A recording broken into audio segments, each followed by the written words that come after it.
What's up, everybody? It's Conger Live. We're back again with another TMNT Mutant Madness video, and today we're going to be looking at the upcoming power mutation for next week. I'm going to try and make sure I do this every week for you guys. So if you're new to the channel, make sure you ninja kick the subscribe button, ring the bell for more TMNT Mutant Madness content. As always, please give us a like and a comment. It really helps us out. And with that, let's get into it.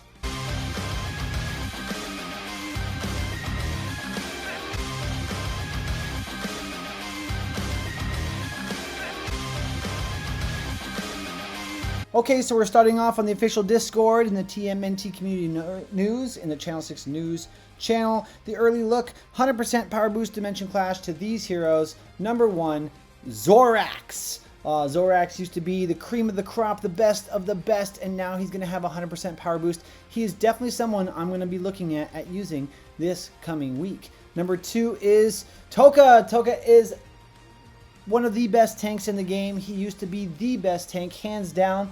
I definitely have him at 250, so we'll likely be using him as well in next week's mutation. And the final hero is Ray. Now, Ray is also a great tank with support skills.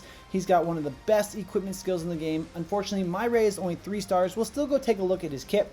But because he's only 3 stars, I will probably not be using him next week. But if I had him at 4 star, I guarantee you I would be using him.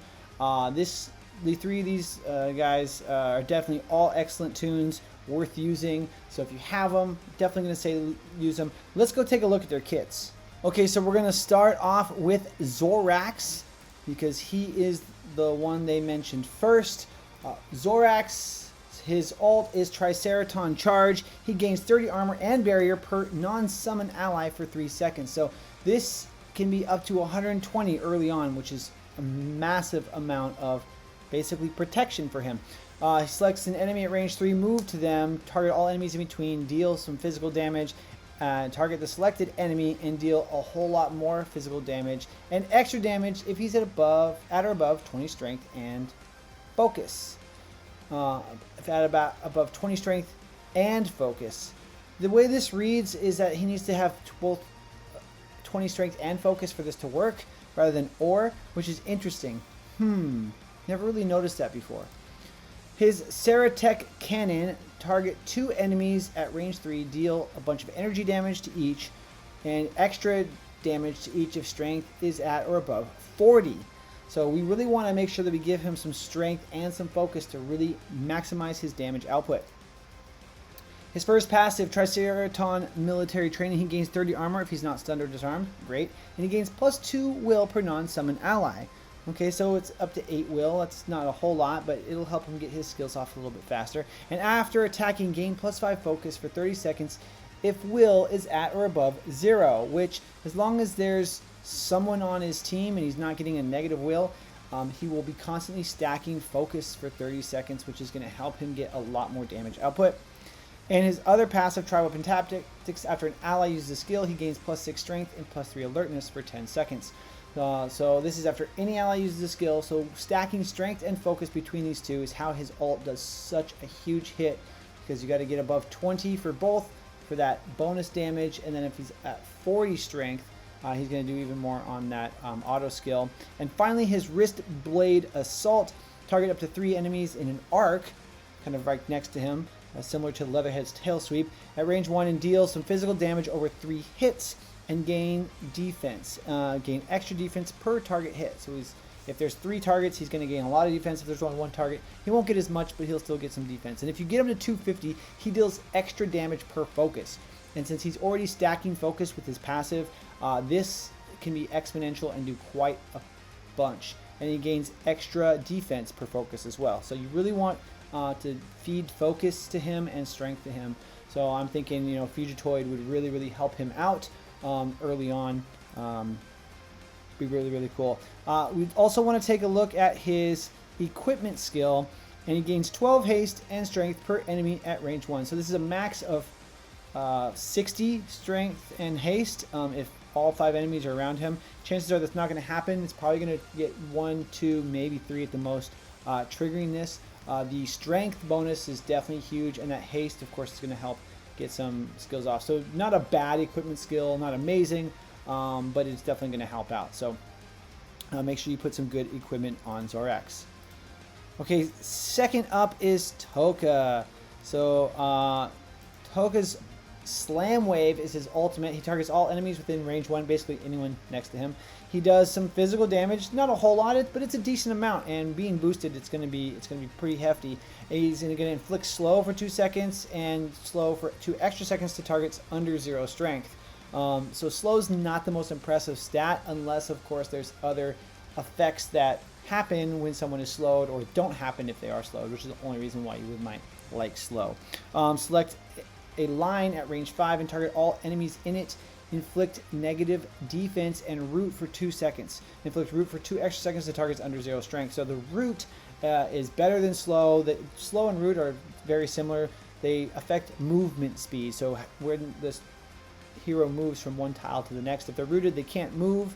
But if they are slowed, they're just a little bit slower moving from one tile to the next. Most of the time, heroes stand in the same tile to do the battle, so they're not moving too often, unless there's some like skirmishers who dash, and then your character has to move.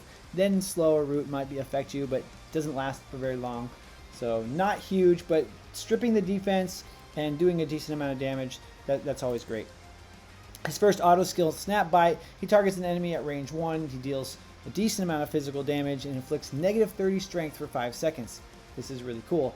It's going to help keep him and his friends alive. And he deals extra damage and inflicts negative 20 extra strength to targets under 30 armor. So if there's a way of taking armor away from the enemy, I mean, they're already going to start at less than 30, but if they have armor boosts, you want to take it away so you can get this to trigger. His first passive, Spike Shell, he gains 40 armor, like all the time. That's nice. After being attacked at range 1, if at above 30 armor, which should be all the time unless he's getting armor taken away from him, he's going to deal physical damage to the attacker. So not a lot of characters deal damage back when they're attacked. I think Shredder, Toka, and then now with Tempestra's new equipment skill. I think those are the only 3. There may be 1 or 2 more that I'm forgetting.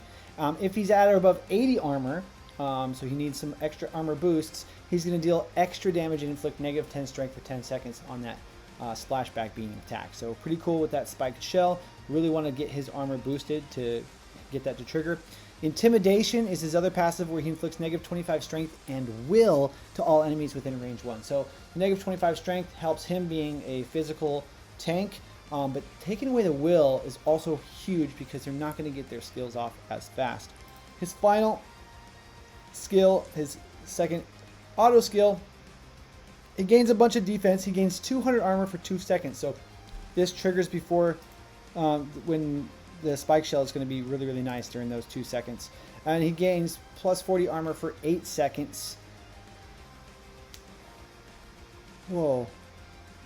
Okay, wow. 200 armor for 2 seconds and 40 armor for 8 seconds. Receive disarm for 2 seconds. So I don't like that he gives himself disarm, so he can't do basic attack for those 2 seconds, but he basically has 2 seconds where he's just like super strong, not going to take hardly any damage. He gives himself a bunch of defense, but in getting that 40 armor for 8 seconds makes it to where for 8 seconds this spike shell should always be triggering the extra damage while he's being attacked, which makes Toka very, very kind of scary to go up against. But he has no barrier, no protection against energy damage, so that's how you get through on Toka. Let's go ahead and take a look at his equipment skill, which is actually pretty nice. He gains 15 armor per enemy at range 1, and whenever an enemy is knocked out, he gains 15 strength for 30 seconds. So he's going to do some extra damage after he kills somebody, and it's any enemy, not one that's at range 1. So it's kind of like a win more with his skull belt. Pretty cool. And that extra armor is going to help protect against those physical damage dealers. And finally, Ray. So Ray, we did look at his equipment skill the other day, but we'll take a look at it at the end here. So his special Aqua Slam, he gains defense. He gains 50 armor for 2 seconds if he's at or under 50 armor. So it's going to balance out any armor shred that's happening to him, and he's going to do the same for strength, haste, and will. So he's constantly keeping himself balanced level. He's like, oh, you want to take away my stats? Nah, I'm going to keep him back. I'm going to get him back. So pretty cool how that works. I wish that it would give that bonus if it was, say, under like 20 or negative 30, so then he would actually be extra strong, but I mean, at least he's mitigating a lot of it there. He's going to select a tile at range 3, which is a decent range. He's going to move there, target all enemies within range 1, deal some physical damage, inflict slow and negative 150 haste for 2 seconds. Now, like I said, the slow is not so great, but the 150 haste, it's almost as bad as a disarm. That's a lot of haste to be removing. They're only going to get maybe 1 basic attack in those 2 seconds, if any at all, because that's a lot to be taken away. See, I really like this move. He gains defense, he does damage, and he debilitates the enemy while balancing himself out. His Stinger Swipe, his first auto, targets an enemy at range 1, deals some physical damage, and deals extra damage if above 0 defense. So I'm not clear. It's not clear if he is above 0 defense or if it's the enemy that's above 0 defense. So that would be nice to be clarified. Interesting. He also inflicts negative 50 haste and alertness for 8 seconds. And inflicts negative 50 extra haste and alertness if above 0 defense. So once again, this would be nice to know if he is at or if it's his target that's at or above 0 defense. I would imagine it's him, so you want to make sure he has defense to get this trigger. But if it's the enemy, then it's going to help balance and take people out quicker, which is really, really cool. His first passive is Wave Warrior, where he gains 100 barrier and 40 alertness and strength if he's above 0 defense. So yeah, I think this, because it's referring to himself, I think this also refers to himself. So you want to make sure he has defense so he can do more damage. So you definitely want, and having that alertness, he's going to gain lots of defense. He gains defense from his own special, and I think he even gets some from passives and other stuff. But it's always nice to have someone else to feed him some defense, like Splinter or April. And we can talk about others, Donatello, that might be good to put with Ray. But this is great that he gets barrier protection, because not a lot of heroes have that, so he's going to prevent any of those new barrier characters or focus built characters. I really see Ray moving his way into the meta. He's got a solid kit. Ride It Out gives 25% resistance to stun and root to allies within range 2. So that should include himself, and range 2 is going to be most people, not everyone, but resistance to stun is amazing. The root, whatever, but stun is so powerful. There's always going to be someone with stun on the board for the most part, whether it's April or Metalhead, Attila. They're going to be people stunning out there, so if you can resist that, it's huge, even though it's RNG related. That's huge. If you can get him to 225 after he's stunned or rooted, he gives defense and 10 barrier for 5 seconds to all allies within range 2. So if he's taking those, he's going to help protect his teammates, which is great. And Hang Loose, he gains defense and plus 10 will for 6 seconds. Target the lowest health ally at range 3, give defense and 20 will for 6 seconds. This helping the ally who's at the lowest health, try and keep them alive with a bunch of defense and will, so they can hopefully get their skills off before they die, is really, really cool. And then if you can get him to 250, he gives 40 armor and barrier for 6 seconds to targets that are stunned or rooted. So that kind of goes hand in hand, instead of just when he's stunned or rooted, if any of his allies are stunned and rooted, if they're the ones with the lowest health, he's also going to give them armor and barrier, helping to keep them alive. Really solid tank support. Like I said, I wish I had him at 4 stars, because I would definitely use him. And he has one of the best equipment skills in the game. He's on the top 10 tier list for equipment skills, because after attacking, he gives defense to all allies at range 2, and all allies at range 2 gain 15 strength. So it's a constant buff to everybody.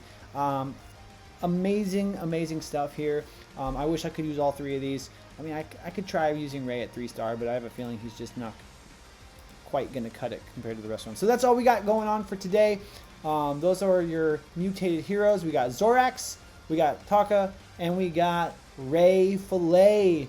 Thank you so much for watching. Don't forget to ninja kick the like button and subscribe for more TMNT Mutant Madness content. We just want to game smarter here. Thanks for watching. We'll see you in the next video.